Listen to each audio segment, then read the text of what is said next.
Il entend montrer la voie sur la manière d'encadrer cette technologie qui nous dépasse ou menace de le faire, l'intelligence artificielle. Joe Biden a dévoilé des règles hier censées s'appliquer aux pionniers de l'IA aux États-Unis. Bonjour, Fabrice Epelboin, enseignant à Sciences Po Paris, entrepreneur dans ce qu'on appelle le domaine des nouvelles technologies, que vous connaissez bien.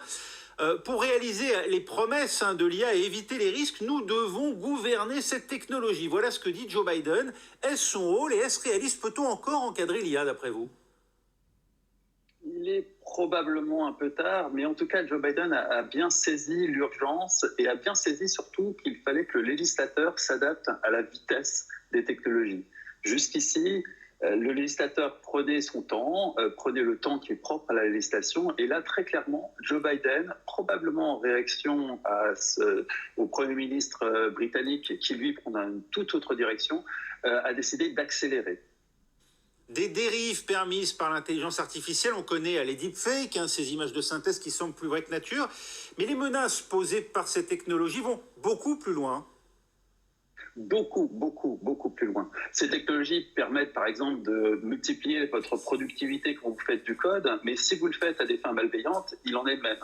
Ces technologies permettent de faire des progrès fantastiques dans la recherche médicamenteuse, mais si vous voulez développer des armes biologiques, il en est de même. Le champ des possibles avec ces technologies est absolument incroyable dans le bon côté comme dans le mauvais côté. On est face à une technologie qui peut s'apparenter en termes de menaces au nucléaire, avec ses bons côtés, l'énergie décarbonée, et ses mauvais côtés, la bombe nucléaire. Une intelligence générative avec une capacité finalement à créer des lignes de code indépendamment aujourd'hui de l'être humain. Une quinzaine de géants du secteur s'étaient déjà prononcés pour un cadre légal. Ils n'ont pas attendu les États pour le faire.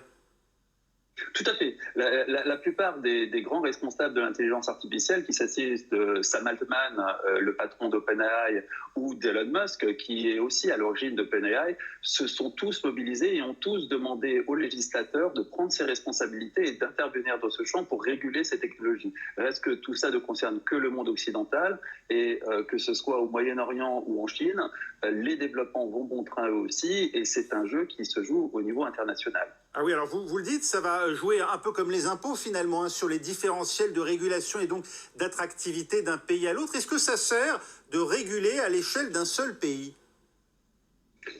Probablement pas. Ce qui ne sera pas régulé dans certains pays sera développé. Il y aura des différences. Il faudra probablement faire des accords internationaux, parce que de toute façon, c'est notre avenir à tous en tant qu'être humain qui est en jeu, tout comme avec le nucléaire. Et pour le nucléaire, on voit bien, on a fini par trouver des accords internationaux. Le décret sur lequel s'appuie Joe Biden, c'est une loi en fait qui date de la guerre froide, et qui confère au gouvernement fédéral aux États-Unis le pouvoir de contraindre certaines entreprises quand la sécurité du pays est en jeu. On l'a vu d'ailleurs avec certains géants des télécoms ou des microprocesseurs. Est-ce que les États-Unis pourraient demain très concrètement dominer le marché international de l'intelligence artificielle grâce à la présence de leur État et notamment, on en a beaucoup parlé, de la NSA aux États-Unis? Pour l'instant, il faut être honnête, ils dominent déjà, et depuis longtemps, l'intelligence artificielle n'est pas apparue avant-hier, ils dominent totalement ce marché. Le seul potentiel concurrent, pour l'instant, c'est la Chine, mais à ce stade, toutes les grandes sociétés de l'intelligence artificielle sont américaines.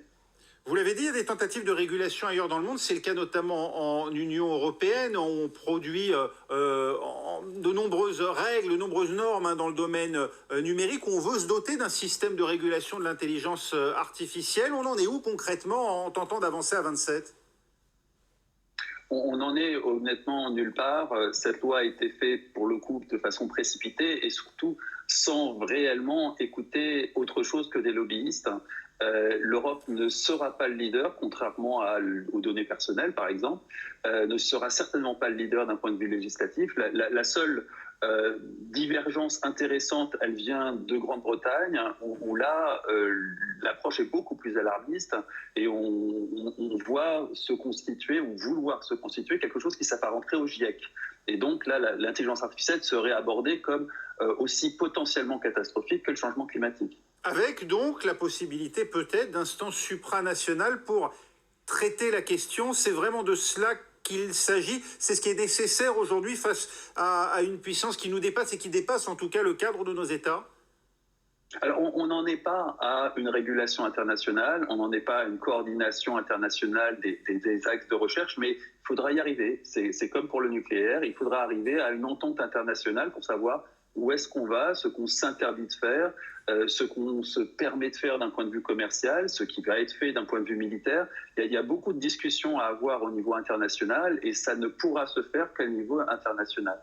Merci beaucoup Fabrice Epelboin d'avoir été avec nous pour nous éclairer un de vos lumières sur cette question ô combien complexe de l'intelligence artificielle qu'entend donc réguler Joe Biden aux États-Unis.